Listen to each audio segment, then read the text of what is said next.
Pues muchas gracias, Jesús. Me has dado pie, gracias a tus barcos, al tema que me toca abordar a mí para cerrar esta sesión. Voy a hablar de piratas, que es un tema del que todos conocemos porque, como se ha comentado aquí al principio por parte de Vicente y de Javier, llena nuestros cines con regularidad, sobre todo con películas muy espectaculares de piratas rondando por el Caribe. Quiero comenzar, en cualquier caso, como han hecho mis colegas, agradeciéndole a Esther que nos haya dado la oportunidad de compartir con todos ustedes hoy aquí en el Senado este evento. Comienzo contándoles que a mediados del siglo XVIII hay un ingeniero militar, Luis Díez Navarro, al que la Corona de España le encarga que supervise las costas del Caribe centroamericano, en esencia lo que hoy es Belice, Guatemala, Honduras, Nicaragua, buscando el emplazamiento donde colocar fortines que protegieran estas costas de los ataques de los ingleses, ataques de todo tipo, desde piratas que en efecto se acercan a la costa a saquear, hasta aventureros que sencillamente quieren desembarcar para llevarse todo tipo de materias primas, sobre todo el famoso palo de Campeche, o sencillamente soldados que quieren hostigar a las tropas españolas. Planteado de esta manera, y tal como estamos nosotros hoy aquí en Madrid, parece una idea interesante. Soy un ministro de Felipe V, de Fernando VI, me ha llegado noticias de que los ingleses están incordiando en las costas del Caribe, he mirado el mapa, he descubierto que buena parte de esas costas del Caribe coinciden con Centroamérica y voy a mandar a un especialista que me diga cómo protegernos.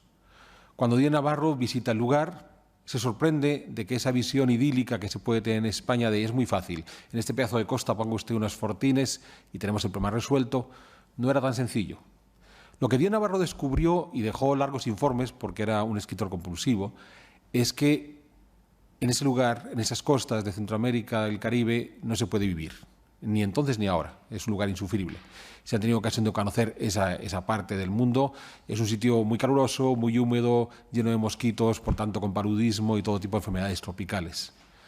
Pero lo que sí descubrió Díez Navarro es que, dado que es un lugar insufrible para vivir, es el mejor sitio para contrabandear, porque allí nadie va a ir a proteger esas costas, dado que nadie quiere estar de guardia, y prueba de ello es el castillo de Omoa, donde las guarniciones morían regularmente y sencillamente de malaria. Nadie quiere estar allí para controlar a esos contrabandistas, porque lo que Díez Navarro descubrió es que los ingleses que pirateaban, a veces pirateaban, muy pocas veces, y la mayor parte contrabandeaban. Eran barcos que llenaban sus bodegas en Inglaterra con productos industriales, con tejidos, con porcelanas, con lozas, cruzaban el Atlántico y lo vendían en las costas americanas. ¿Y a quién se lo vendían? Pues a los hispanoamericanos, a los españoles que vivían en América. O sea, que el contrabando no solamente eran los malvados ingleses llevando de extranjis un montón de productos a América. La otra mitad eran los españoles en América que compraban gustosos lo que los ingleses llevaban hasta las costas y lo introducían a las grandes ciudades de los altiplanos interiores. De modo que Díez Navarro envió, como digo, varios informes diciéndole a Su Majestad Católica: mire, no hay que construir ni un solo fortín, no se preocupe, nadie va a desembarcar aquí a conquistar nada. Lo que tenemos que hacer es garantizar que ponemos 100 kilómetros de selva tropical, 100 millas de selva tropical, entre los españoles y los ingleses, porque el problema real es que todos son contrabandistas. Bien. Esto, que puede parecer una anécdota de un espacio geográfico muy particular, que es la costa del Caribe centroamericano, quedó todavía de forma más vistosa cuando La Habana fue ocupada por los ingleses en 1762. Entonces, publicado por la doctora Lorena Carrasco, mostraba cómo hay un marino español que queda prisionero en La Habana durante esos meses que los ingleses ocupan la ciudad, y desde la ventana de su celda va anotando los barcos ingleses que él ve llegar, que atracan en esos pocos meses en el puerto de La Habana. En el año previo, en 1761, habían atracado de forma legal 3 navíos ingleses en La Habana. Bien. Inmediatamente después de caer La Habana en manos de los ingleses, en los meses inmediatos, no ha dado tiempo a que los barcos ingleses que están en Inglaterra crucen el Atlántico, este marino empieza a notar. Y frente a los 3 que ha visto pocas semanas antes, va a ver que llegan 96 barcos, que obviamente estaban en el Caribe y que ese día podían atracar en La Habana porque La Habana era inglesa. 96 barcos que no son 96 barcos de piratas como los de las películas de Hollywood, que estén asaltando a los galeones españoles para robarles el oro y la plata. son 96 barcos de contrabandistas que han aprovechado la ocasión para parar en La Habana y que posiblemente no eran más que un pálido reflejo de todos los que se estaban moviendo en ese territorio. Bien, hemos de entender que el contrabando llegaba a una dimensión tal que es imposible comprender la historia de Hispanoamérica, la historia económica de Hispanoamérica, sin tener en cuenta ese contrabando. Pero de nuevo, recuerden que el contrabando necesita dos partes: los ingleses llevando el producto desde Europa, los españoles comprando el producto en América. Y hay un caso conocidísimo, sobre todo en Chile, que es el del navío Escorpión. En 1808 hay un ballenero, el Escorpión, que se acerca a las costas de Chile. Su capitán, Bunker, en realidad ya está negociando con los chilenos para desembarcar una cantidad importante de contrabando. Una vez más, telas, porcelanas y demás. En realidad no habríamos sabido nada de este Escorpión si no hubiera sido porque el gobernador, el capitán general en Chile, García de Carrasco, en principio, habiendo sido apercibido de la presencia del Escorpión, cuando estos llegan a la costa, logra capturarlo, mata al capitán, a sus tripulantes y captura toda la carga que lleva el barco. Y no lo supimos porque García de Carrasco mandara un informe al rey Carlos IV, lo supimos porque la Joyce, la compañía de seguros, envió una carta a Carlos IV diciendo: tiene usted que pagarme por el barco que su capitán en Chile me acaba de quemar. Y entonces la administración pública española se pone en marcha a decir: oye, ¿qué es esto de que hemos capturado un barco inglés en Chile? Y descubre que en realidad lo que García Carrasco había hecho era quedarse con todo el pastel. No quería repartir ni con Bunker, el capitán del barco, ni con sus socios chilenos, que eran los que iban a vender el contrabando. Entonces fue un claro caso de abuso absoluto entre contrabandistas. Entonces García de Carrasco fue el más sinvergüenza de todos porque quiso quedarse con todo. Bien, entonces, ¿qué es lo que estamos viendo aquí? Estamos viendo una realidad interesantísima de la que por lo general sabemos poco y que me atrevo a comparar con el siglo XXI frente a otra realidad también de contrabando ilegal del que sabemos un poco más pero cuyas cifras desconocemos, que es el caso del narcotráfico. ¿Qué cantidad de la economía hispanoamericana desde los Andes hasta Estados Unidos se mueve a través del tráfico de drogas? ¿Un 10%, un 20% o será el 80%? Y resulta que cualquier estudio que los sesudos economistas, y aquí tenemos algunos presentes, puedan hacer de la economía del mundo hispanoamericano del siglo XXI es no solamente parcial, sino minúsculo, porque desconoceremos la mayor parte de ese tráfico que se daba, puesto que es ilegal, puesto que no deja referencias, puesto si, como estaba diciendo Jesús, a lo mejor entramos a hacer esas excavaciones arqueológicas de los barcos, nos sorprendería ver la gran diferencia que hay. La gran diferencia que hay entre lo que en teoría estaba apuntado que venía en el barco y lo que realmente venía en el barco. Porque además, lo curioso de lo que estoy contando es que el contrabando es conocido por los historiadores de hace mucho tiempo. Bien, digamos, hay un trabajo seminal hace casi un siglo de una gringa, Lee Brown, que en 1928 ya trabaja sobre el contrabando en el Caribe y es algo que se ha seguido actualizando. El Caribe es una de las zonas más conocidas. La otra zona conocida importante es el Río de la Plata. Ahí también conocemos, y de nuevo hay trabajos clásicos muy interesantes que nos están contando esto desde los años 60. Pero es que también hay contrabando entre el Virreinato del Perú y el de la Nueva España.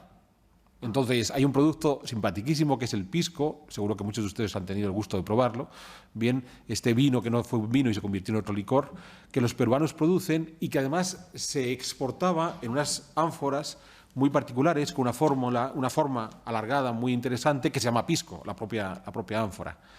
Si ustedes van a México o visitan la antigua Guatemala o incluso van a Ciudad de Panamá, verán por todas partes los piscos, y en todos los hoteles llamados coloniales todos tienen varios piscos en el vestíbulo porque les parece que es un elemento de decoración interesantísimo. Pero si estaba prohibido, ¿cómo es posible que tengamos docenas de piscos por todo el Virreinato de Nueva España si estaba prohibido? Pues porque los exportaban. Pero es que más, es que el famoso galeón de Manila, que también conocemos, este que unía la producción china a través de las Filipinas con la costa mexicana en Acapulco, y en principio allí se descargaba y nada más allí, pues no solamente el galeón de Manila traía un montón de contrabando que no estaba en la lista, sino que además en la mayor parte de las ocasiones también seguían otros barcos hacia el Virreinato del Perú, donde en principio no tenía por qué haber llegado ningún producto de Manila, y llega por toneladas. Entonces, ¿De qué cantidades estamos hablando? Pues hay un historiador argentino, Muluquías, que ya en los años 80, él establecía que podemos hablar que la economía de contrabando que se daba en Hispanoamérica podía ser en torno al 80% de la economía total. Yo, con mi limitación absoluta, a partir de las excavaciones arqueológicas que yo mismo he hecho en Antigua Guatemala, donde hemos encontrado siempre y de manera sistemática loza británica, además con los sellos tan bonitos en el culo del plato que nos indica cuál es la fábrica, qué año fabricado, loza británica en años que estaba sistemáticamente prohibido importar loza británica. Bien, la loza británica que encontramos en las excavaciones arqueológicas de Guatemala es el 100%. Toda la loza es británica. No hay ninguna loza que sea de otras fábricas europeas. Bien, ni siquiera dejan ya incluso de comprar porcelana china porque los británicos llenan el mercado con su loza. Y todo es contrabando. Todo. Pues bien, esto lo que nos tiene que llevar a pensar es que hay dos ideas fundamentales en lo que les acabo de contar. La primera, como les acabo de decir, va a ser muy difícil entender la historia económica de Hispanoamérica si resulta que el 80% de la información no la tenemos porque es ilegal, porque es el contrabando. Es más, cuando Carlos III lleva a cabo su reforma en 1779 de habilitar más puertos que Cádiz, cuando ya ha pasado el puerto de Sevilla-Cádiz, más puertos que Cádiz en la península ibérica y otros puertos también en Hispanoamérica para recibir los barcos, es demasiado tarde. El sistema está tan bien estructurado que ya los contrabandistas, los ingleses que llevaban el producto y los hispanoamericanos que lo compraban, ya no quieren utilizar los puertos de Carlos III. Ya no hace falta, Majestad, ya hemos creado el sistema, o sea, no se preocupe, no abra usted los puertos, que ya los tenemos requete abiertos. Pero hay un segundo elemento, y que además me parece bien para concluir esta sesión de esta visión geopolítica del mundo hispanoamericano, y es que hemos de pensar la importancia fundamental que este contrabando, este mercado de consumo hispanoamericano, tuvo en un fenómeno que todos conocemos, que es la revolución industrial. Entonces, todos sabemos cómo funciona la revolución industrial, se pone en marcha a mediados del siglo XVIII en Inglaterra, en base a, primero, una concentración de mano de obra en las fábricas, que progresivamente se va mecanizando, aparecen un montón de máquinas, la máquina de vapor y luego ya todas las máquinas de hilar, tejer, coser y demás. Pero lo curioso en todo este proceso que nos ha contado siempre la revolución industrial es que hay un elemento que se nos olvida siempre. Si los ingleses, a partir de 1760, 70, 80, eran capaces de producir grandes cantidades de tejido a un bajo coste, ¿dónde lo vendían? Bien, lo compraban los propios ingleses, perfecto. Ya tengo cada inglesito de la época, tiene 10 camisetas. Vamos a venderlo en Europa. Hay un doble problema. Por una parte, los europeos también empiezan a fabricar, aunque sea a un coste más alto, pero llegará un momento en que saturarán el mercado. Pero imagínense ustedes, póngase la mentalidad de un empresario que sepa que esa camisa de algodón que están produciendo, o de lana que están produciendo en 1780, si la voy a vender en Inglaterra, gano £1. Si la voy a vender en Francia, gano 2. Pero si la vendo en América, gano 20. ¿Dónde venderían ustedes el producto? Pero es más, si la vendo en Inglaterra, donde somos muchos, pero ya hay un mercado relativamente saturado, pues voy a tener un mercado de, voy a exagerar, 6 millones de consumidores. Si lo llevo a Europa, lo llevo a la Europa que me quiere comerciar, parte de Francia, parte de Alemania, los Países Bajos, 8 millones. Si lo llevo a América, tengo un mercado de 16 millones de consumidores a los que nadie abastece. Tengo un mercado que me va a comprar todo. Tengo un mercado donde vendo 10, 100 veces más caro y tengo un mercado extraordinariamente rico. Porque es un mercado exportador de una serie de materias primas fundamentales que nutren el mundo europeo, que les permite tener una cantidad de riqueza importante, que es la cuestión que siempre se nos olvida. En 1800, no lo olviden nunca, en 1800, la parte más rica del planeta Tierra era China e Hispanoamérica. Repítanselo 1 millón de veces. En 1800, la parte más rica del mundo, del planeta Tierra, era China e Hispanoamérica. Pues esta parte tan rica consumía todo lo que los ingleses le enviaban. Por eso había tantos barcos aquel día en La Habana. Aquel exprisionero español pudo contar tantos, porque vendían todo lo que mandaban a América. Bien, ¿habría sido posible la revolución industrial inglesa sin el mercado hispanoamericano? Pues posiblemente no. ¿Cuántas veces les han contado el valor del mercado hispanoamericano en poner en marcha la revolución industrial inglesa? Quizás hasta hoy, nunca. Fíjense qué interesante resulta ver esa otra dimensión del mundo hispanoamericano. Y quiero cerrar con otra idea. Y ya aquí concluyo y le damos pie a que Esther nos cierre esta sesión. Estoy hablando del mercado hispanoamericano. Imagínense que ustedes, en el siglo XXV, ya no serán ustedes, serán sus tataranietos, hicieran un estudio de la economía de Estados Unidos. Imagínense ustedes que por el camino Estados Unidos se ha dividido y ya no es un solo país, son 50 o 100 estados. Por ejemplo, California se ha independizado. Imagínense ustedes que en el siglo XXV quieren hacer una historia de California, bien, un estado que ha pasado unos años de crisis, bien, a principios del siglo XXI, e hicieron esa historia de California solo centrados en California y dijeron, no, California fue un estado en crisis, porque a principios del siglo XXI California era un estado en crisis y entonces siempre ha sido un estado en crisis. Sería incorrecto. Sería incorrecto porque, claro, ustedes dirían, hombre, California formaba parte de una entidad superior que era todo Estados Unidos. O sea, nadie concebiría hablar en el siglo XXV de California como algo ajeno al resto de Estados Unidos, aunque en el siglo XXV California fuera independiente. Pues bueno, ¿por qué nos empecinamos en hablar de España como si fuera una realidad diferente de toda la monarquía hispánica? Porque hablamos de la crisis del siglo XVII en España sin darnos cuenta que en el siglo XVII España es toda la monarquía. Lo que empieza en Tierra de Fuego va a llegar hasta California y se prolonga hasta Nápoles o hasta Filipinas. Sería como decir, no, la clara demostración de que en 2022 España es un país muy pobre es que hay un pueblo en el Bierzo Alto, que es muy pobre. Sería absurdo. Pues en ese absurdo caemos permanentemente cuando pensamos que podemos escribir la historia de España, de los siglos XVI, XVII y XVIII, sin darnos cuenta que el Estado español actual era un fragmento de toda la monarquía hispánica y que cualquier abordaje de esa historia que se ciña al Estado español actual va a ser siempre un error, porque hay que tomar el conjunto. Yo no puedo estudiar California como una realidad única, solitaria en el siglo XXV, mirándola en el siglo XXI. No puedo mirar la historia de España en el siglo XVIII sin mirar América. Es totalmente imposible. Y, sin embargo, lo hacemos de forma constante. Así que, a las preguntas que hemos estado planteándonos hoy, ¿por qué tenemos ese problema con la historia de España? Pues la respuesta es muy sencilla. Porque no la hemos entendido. Porque nos obsesionamos en mirar al pasado como si la España actual hubiera sido eterna. No.